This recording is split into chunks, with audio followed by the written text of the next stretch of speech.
seguir deformando el rosco hasta convertirlo en una pelota. El agujero que tiene en el medio hace que estas dos formas sean topológicamente diferentes. Poincaré conocía todas las superficies topológicamente bidimensionales posibles, pero en 1904 descubrió un nuevo problema topológico que no podía resolver. Imaginemos un universo plano de 2 dimensiones. Poincaré descubrió todas las formas posibles que pudiera tener ese universo. Podría ser un círculo, un rosco con un agujero, 2 agujeros o más agujeros, pero vivimos en un universo tridimensional. Así que, ¿cuáles podrían ser las formas posibles de ese universo? Ese problema se conoce como la conjetura de Poincaré. Fue por fin resuelto en el año 2008, aquí en San Petersburgo, gracias a un matemático ruso llamado Grisha Perelman. Su demostración es muy difícil de entender, incluso para un matemático. Perelman resolvió el problema vinculándolo a un área de las matemáticas completamente diferente. Para entender las formas, observó la dinámica del modo en que las cosas fluyen sobre dichas formas. El resultado fue una descripción de todas las maneras posibles en que un espacio tridimensional podía extenderse hasta dimensiones mayores. Me preguntaba si él mismo podría ayudarnos a desentrañar esta demostración tan intrincada, pero me han dicho que encontrar a Perelman es casi tan difícil como entender la solución.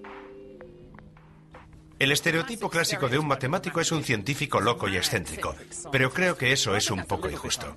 La mayoría de mis colegas son perfectamente normales. Bueno, lo bastante. Pero cuando se trata de Perelman no hay duda de que tiene un carácter bastante extraño. Ha recibido premios y ofertas de cátedras en distinguidas universidades occidentales, pero las ha rechazado todas. Parece ser que recientemente ha abandonado las matemáticas por completo y se ha retirado a vivir casi como un ermitaño en esta modesta casa del Estado en compañía de su madre. No quiere hablar con los medios de comunicación, pero pensé que quizá quisiera hablar conmigo de matemático a matemático. Me equivoqué. Bueno, es interesante. Creo que ha desconectado el timbre. Probablemente demasiados periodistas han estado llamando a su timbre. He llamado al de un vecino y sí funcionaba, pero el suyo no. De alguna manera creo que son sus trabajos, sus matemáticas, las que hablan por sí mismas. No necesito conocer al matemático. Y en esta era del gran hermano y el gran dinero, creo que es muy noble que él disfrute demostrando teoremas y renunciando a los premios.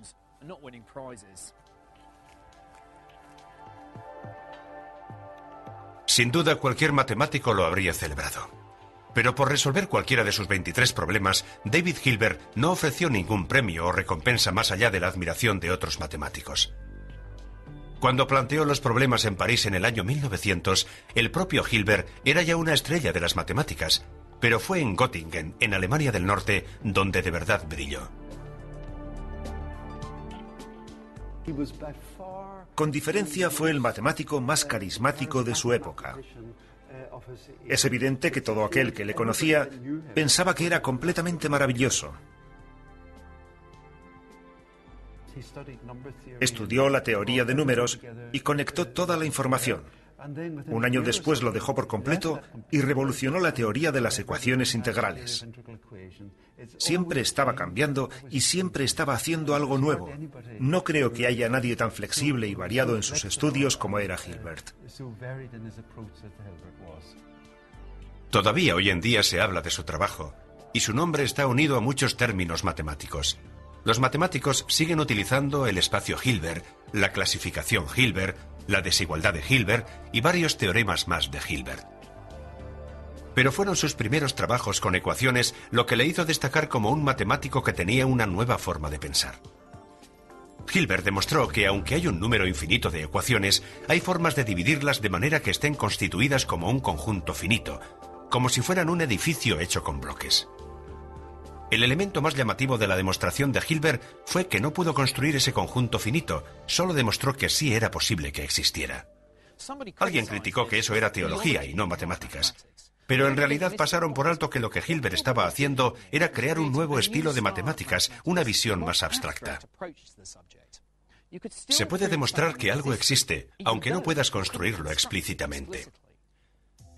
Es como decir: sé que tiene que haber una forma de ir de Göttingen a San Petersburgo, pero no sé decirte cómo se puede llegar hasta allí. Del mismo modo que desafiaba la ortodoxia matemática, a Hilbert le encantaba derribar los antiguos conceptos jerárquicos que existían acerca del universo en la Alemania de la época.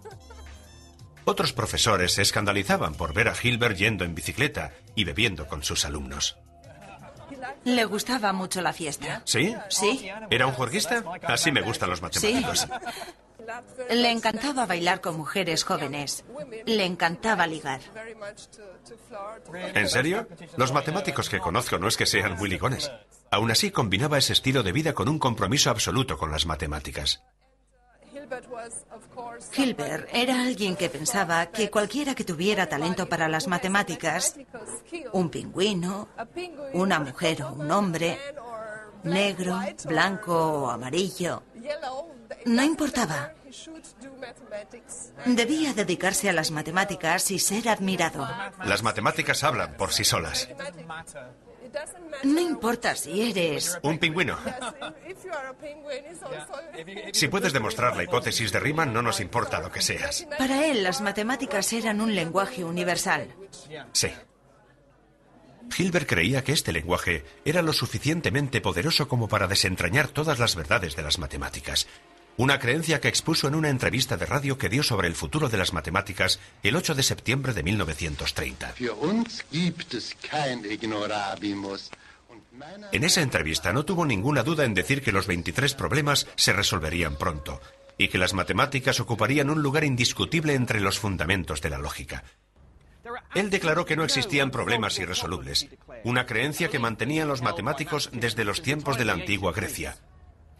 Acabó con un llamamiento. Debemos saber y sabremos.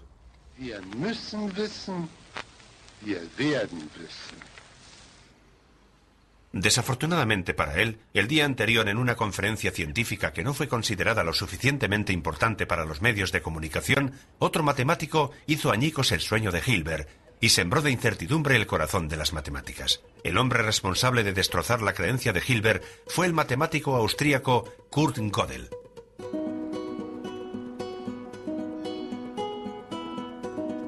Y todo empezó aquí, en Viena, donde incluso sus admiradores, que eran unos cuantos, admitían que Kurt Gödel era un poco raro. De niño era brillante, enfermizo y muy extraño. No podía parar de hacer preguntas, tanto que su familia le llamaba Herr Warum, el señor ¿por qué? Gödel vivió en Viena durante las décadas de los años 20 y 30, entre la caída del Imperio austrohúngaro y su anexión por parte de los nazis. Fue una época extraña, caótica y emocionante para vivir en la ciudad.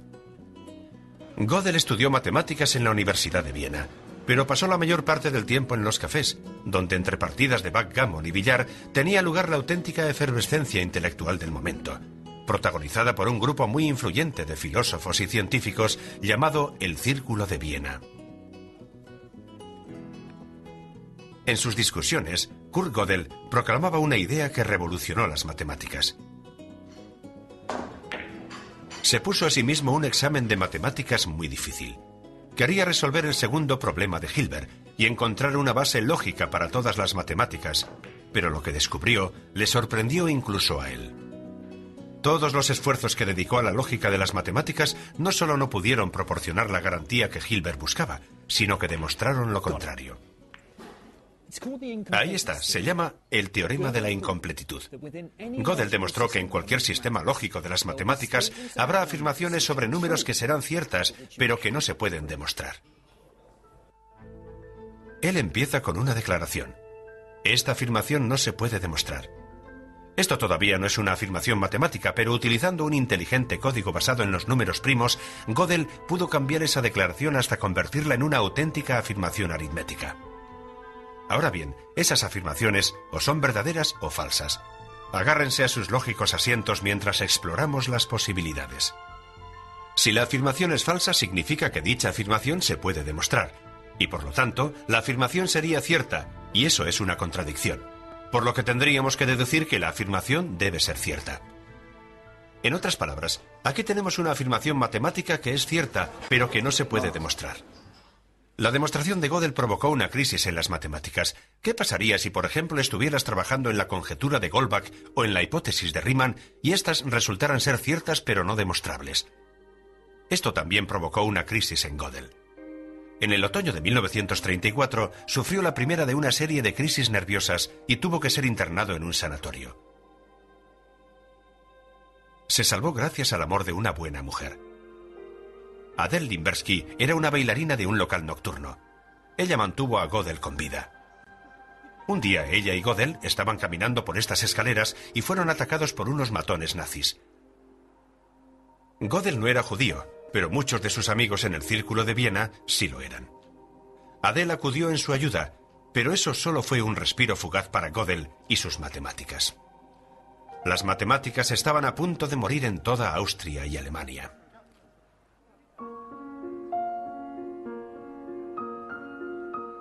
En el nuevo imperio alemán de finales de los años 30, las universidades no estaban decoradas con festivos globos de colores, sino con esvásticas. Los nazis aprobaron una ley que permitía el despido de cualquier funcionario del Estado que no fuera ario. En Alemania, por aquel entonces y hoy en día también, los académicos eran funcionarios. Los matemáticos sufrieron más que la mayoría. En Alemania, unos 144 matemáticos perdieron su empleo. 14 de ellos se suicidaron o murieron en campos de concentración. Pero un brillante matemático consiguió mantenerse.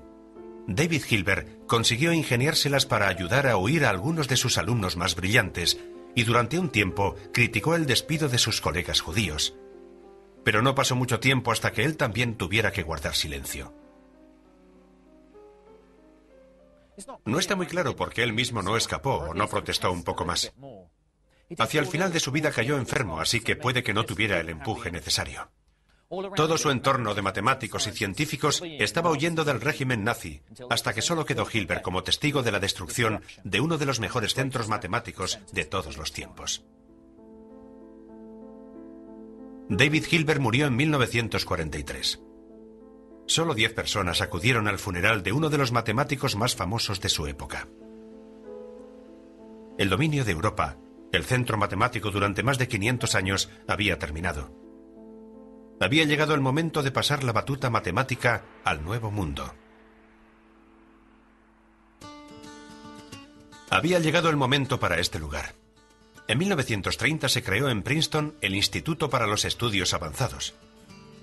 La idea era reproducir en la Nueva Jersey rural la atmósfera académica de las universidades europeas. Pero para hacer eso era necesario atraer a los mejores, y no era necesario buscar muy lejos. Muchos de los matemáticos más brillantes estaban huyendo de los nazis y llegando a Estados Unidos. Personas como Hermann Weyl, cuyas investigaciones tuvieron una gran importancia para la física teórica, y John von Neumann, que desarrolló la teoría de juegos y fue uno de los pioneros en la ciencia informática. El instituto se convirtió rápidamente en el lugar perfecto para crear otro Göttingen entre los bosques. Un matemático en concreto hizo que el lugar fuera como su propia casa. Cada mañana Kurt Gödel se vestía con un traje de lino blanco y un sombrero fedora. Caminaba desde su casa por toda la calle Mercer hasta el instituto y de camino se paraba aquí, en el número 112, para recoger a su mejor amigo, otro exiliado europeo, Albert Einstein. Pero ni siquiera el relajado ambiente de Princeton pudo ayudar a Gödel a escapar de sus demonios. Einstein siempre estaba riéndose. Describía a Princeton como una evasión al paraíso. Pero Gödel, mucho más joven que él, se fue transformando poco a poco en alguien solemne y pesimista. Lentamente su pesimismo se convirtió en paranoia y pasaba cada vez menos tiempo con sus compañeros matemáticos de Princeton. En su lugar prefería venir aquí, a la playa, estar cerca del océano, caminar solo y pensar en los trabajos del gran matemático alemán Leibniz.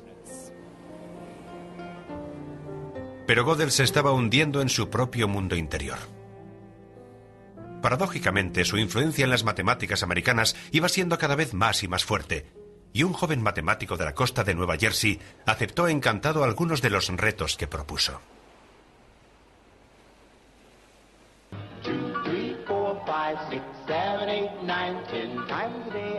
En los Estados Unidos de la década de los 50, a la mayoría de los jóvenes no les interesaban las matemáticas.